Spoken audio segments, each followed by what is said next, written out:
colocado Pedro Mota.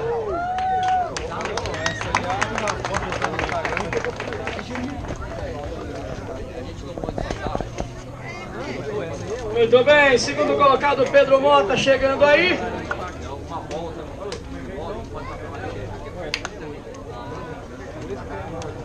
E em primeiro lugar, com o tempo de 49 minutos, 11 segundos, ponto 13, Fernando Alberto Pereira, equipe Honda Motorfield.